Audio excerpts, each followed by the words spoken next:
BJP की तरफ से देश भर में महाजनसंपर्क अभियान जारी किया हुआ है। बीजेपी सरकार के 9 साल पूरे होने पर देश भर में बीजेपी कार्यक्रम कर रही है। बीजेपी की तरफ से एक कमेटी का गठन किया हुआ है जो इस पूरे के पूरे कार्यक्रम को देख रही है। हरियाणा बीजेपी के पूर्व प्रदेश अध्यक्ष सुभाष बराला उस कमेटी के सदस्य हैं। अब कितने दिनों प्रोग्राम रहेंगे, कार्यक्रम चलेंगे, तमाम मुद्दों पर बात करेंगे बराला साहब हमसे। सर, जो महाजनसंपर्क अभियान आप लोगों ने छेड़ रखा है, कमेटी बना रखी है राष्ट्रीय स्तर पर, आप कमेटी के सदस्य है। फिलहाल मोटा मोटा एक हफ्ता ही बच गया इन कार्यक्रमों का। किस तरीके के और कार्यक्रम होने हैं अब? देखिए, अभी जैसे आप सब देख रहे हैं कि हमारी लोकसभा स्तर पे कुछ कार्यक्रम है, जिसमें प्रेस कॉन्फ्रेंस है, जिसमें लोकसभा स्तर की रैली है, जिसमें बुद्धिजीवी सम्मेलन है, व्यापारी सम्मेलन है। इस प्रकार के कुछ कार्यक्रम हमारे लोकसभा के ऊपर है। कुछ कार्यक्रम हमारे संयुक्त मोर्चा सम्मेलन है, योग दिवस था, लाभार्थी सम्मेलन है।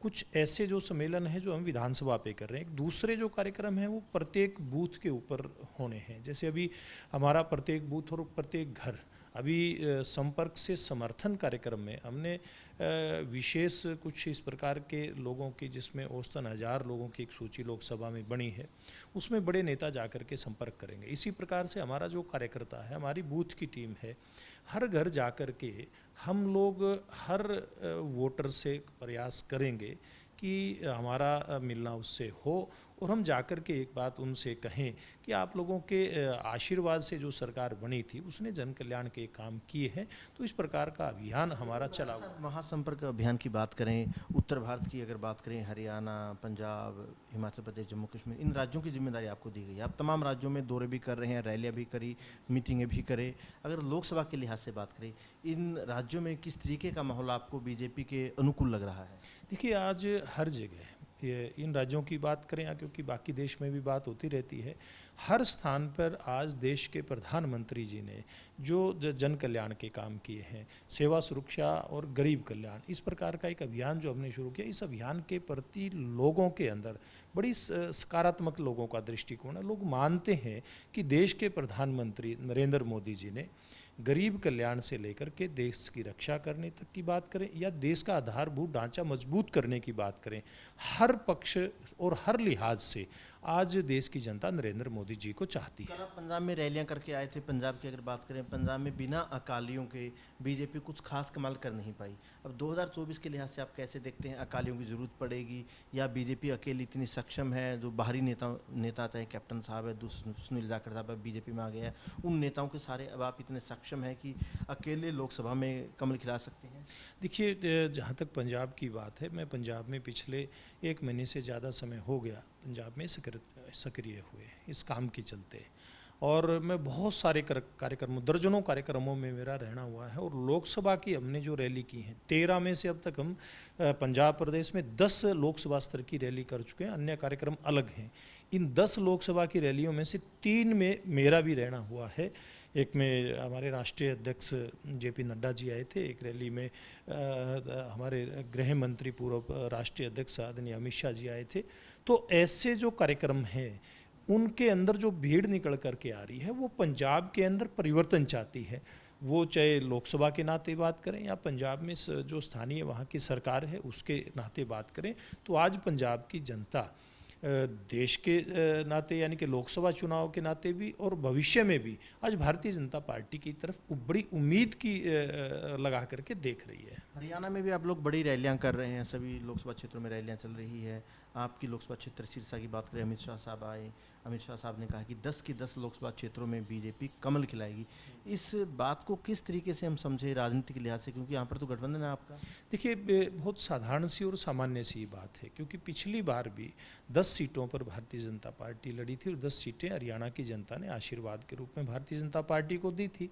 तो इस बार भी ये मानना है पार्टी का कि हरियाणा की जनता 10 की 10 सीटें भारतीय जनता पार्टी को देने वाली है। अगर 10 की 10 सीटों पर बीजेपी जीतेगी, जो आप लोग दावा कर रहे हैं, बीजेपी के तमाम नेता कह रहे हैं, तो ऐसे में फिर गठबंधन का क्या रहेगा? गठबंधन जारी रहेगा, अकेले लड़ेंगे?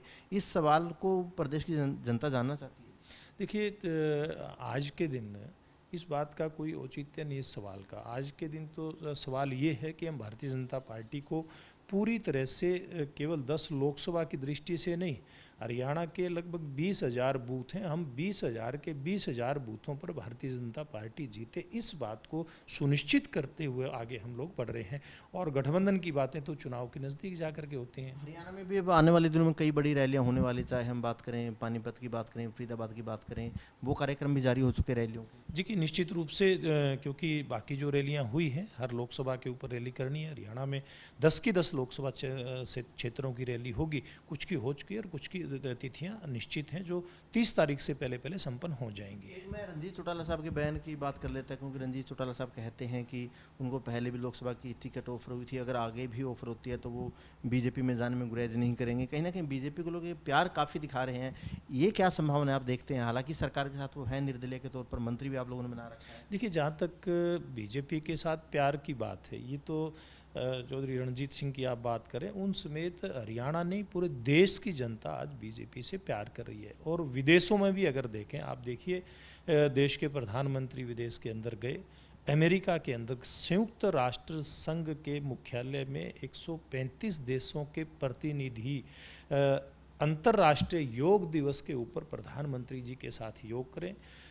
अमेरिका दुनिया का सबसे शक्तिशाली और सबसे बड़े लोकतंत्रों में से एक, वो देश के प्रधानमंत्री के सम्मान में भोज का आयोजन करते हैं। और हमारे प्रधानमंत्री का वहाँ की संसद में किस प्रकार से गर्मजोशी के साथ जो उनका भाषण होना था उस समय स्वागत होता है, तो ये दर्शाता है कि आज लोग भारतीय जनता पार्टी को प्यार कर। सवाल कर लेता हूं कि 9 सालों को आप तो बिल्कुल कह रहे हैं कि रिकॉर्ड तोड़ काम हुए। कांग्रेस ने आप लोगों से 9 सवाल पूछे थे, आप लोगों ने कांग्रेस आरोप लगा रही कि अर्थव्यवस्था तबाह कर दी, किसान को बर्बाद कर दिया, रोजगार आप लोग दे नहीं रहे, महंगाई हो गई है।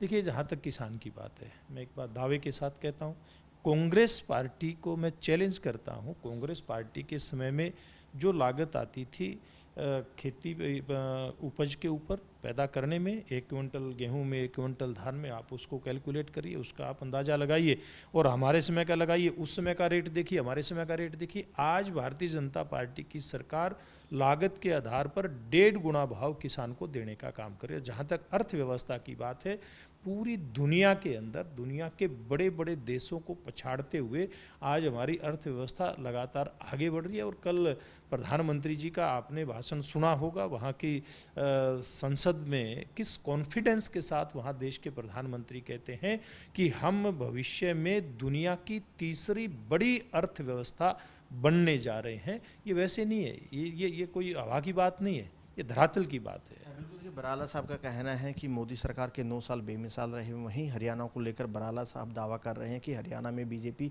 एक बार फिर 10 की 10 सीटों पर कमल खिलाएगी। कैमरामैन ललित के साथ अनिल मौर्य, खबरें अब तक, चंडीगढ़।